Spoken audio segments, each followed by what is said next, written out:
I shot the lock off a steel cage and took a child home with me, and the sound of that gunshot still echoes in my head when I try to sleep. I didn't call the police first. I didn't ask permission. I just acted. Because when I lifted that tarp and saw her curled up inside like an animal, I knew there wasn't time. Was I wrong for doing it the way I did? Or would you have done the same thing if you were standing where I was that day? I've been a rancher my whole life, the kind that keeps to himself and trusts his gut, more than rules written by people who've never fixed a fence in the rain. My ranch sits a few miles outside a dying town, and for years I leased a corner of my land to a guy named Earl who said he needed storage for equipment. Earl was quiet, paid in cash, and never looked you in the eye. I didn't like him, but I minded my business.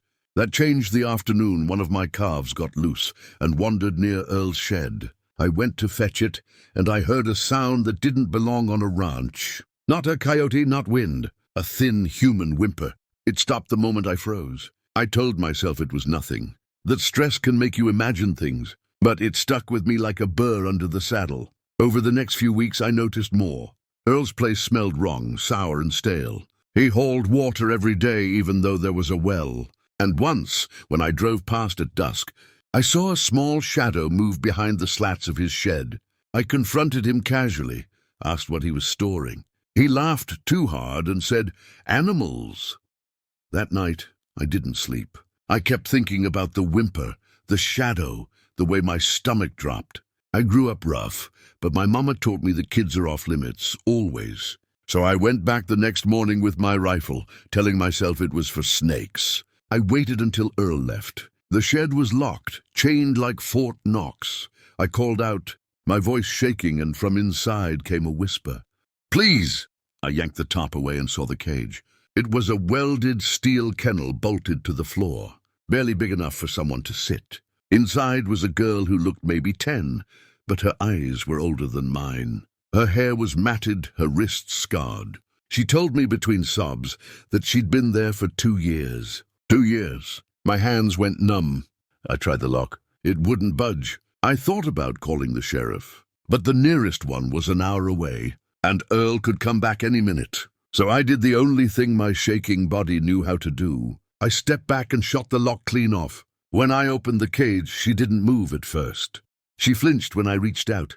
So I sat on the dirt and waited until she crawled to me. I wrapped her in my jacket and carried her to my truck. I took her home, fed her soup, let her sleep in my spare room.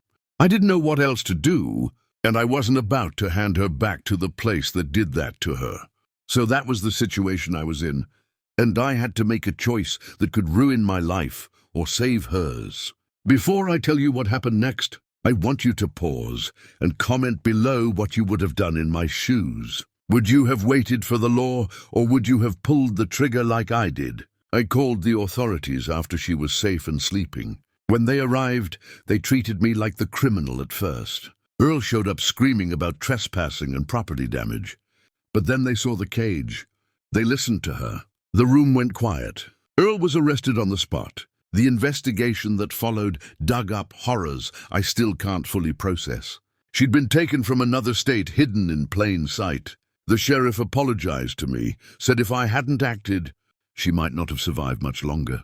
The aftermath was messy. Lawyers circled. I was questioned for hours about the gunshot, the kidnapping accusation that went nowhere once the truth came out. The girl went into protective custody, but she asked for me by name. For months, I drove to therapy appointments and court hearings, sitting quietly in the back. Eventually, the judge let me foster her. The first time she laughed, really laughed, was when a calf licked her hand. I cried like a fool. I still think about that choice, about how close I came to walking away because it wasn't my problem. The law matters, but so does doing what's right when no one else is looking. If you were on my side, like this video. Subscribe for more stories like this, and share your final thoughts on this whole mess in the comments section. I'll see you all in the next story.